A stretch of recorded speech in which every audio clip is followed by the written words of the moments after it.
किया हो।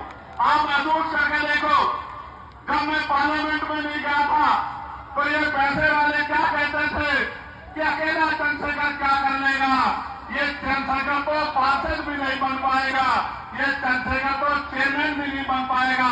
मेरठ के लोगों ने तो पार्टी के 3 पार्षद बना के आपके उन गद्दारों का मुंह बदल देने का काम किया था। और आपने दोनों हाथ उठा के नगीना का धन्यवाद कीजिए मेरे साथ, दोनों हाथ उठा के। नगीना के लोगों ने अपनी मेहनत करके एक एक पैसा जुटा के और वोट की ताकत से आपके इस चंद्रशेखर आजाद को देश की सबसे बड़ी पंचायत में भेजने का काम किया। और आप बताओ, पार्लियामेंट में जाने के बाद कोई एक ऐसा मसला बताओ जिसमें आपने आवाज दी हो और चंद्रशेखर आजाद ने उस मामले को पार्लियामेंट में उठा के आपकी लड़ाई को मजबूत करने का काम न किया हो। कोई एक भी मामला ऐसा नहीं है। जब संत सदगुरु रविदास महाराज की जयंती में अवकाश नहीं हुआ तो पार्लियामेंट में लड़ के मैंने अवकाश कराने का काम किया।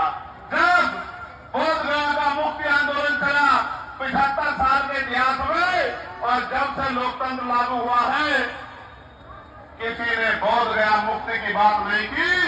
भगवान बुद्ध के उस पावन तीर्थ पे जहां भगवान बुद्ध को ज्ञान प्राप्त हुआ है, आपके भाई चंद्रशेखर आजाद ने सरकार की आंखों में आंखें डाल के उस बोधगया को मुक्त कराने के लिए आवाज उठाने का काम किया। भगवान बुद्ध की बात को, उनके पवित्र तीर्थ को आगे जो है वो बुद्धों के पास आ जाए, इसकी बात को उठाने का काम किया।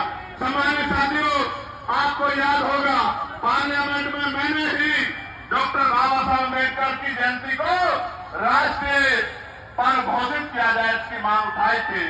जब मैंने मांग उठाई तो सरकार के लोगों ने घबराकर बाबा साहब अम्बेडकर की जयंती पे अवकाश घोषित करने का काम किया। आप ये सोचो, अभी तो चंद्रशेखर अकेला वहां है।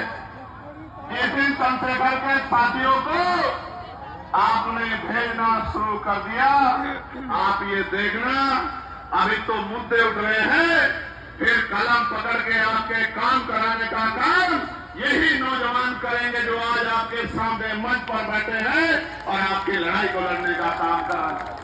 मैं जानता हूं पैसे वाले लोग हमारे लोगों का मजाक उड़ाते हैं, मेरे नौजवान नेताओं का, मेरे भाइयों का मजाक उड़ाते हैं। कहते हैं नौजवान लोग क्या करेंगे, जब एक चंद्रशेखर पूरी पार्लियामेंट में अपनी पहचान बना सकता है तो ये एक नौजवान उत्तर प्रदेश का ज्ञान बदल के रख सकता है। इस बात को भूलना मत मेरे साथियों।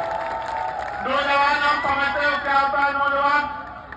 नौजवान कभी गैर जिम्मेदार नहीं होता, उसके कंधों पर जिम्मेदारी होती है अपने परिवार की, अपने क्षेत्र की, अपने प्रदेश की, अपने देश की। उसके सीने में आग होती है राष्ट्र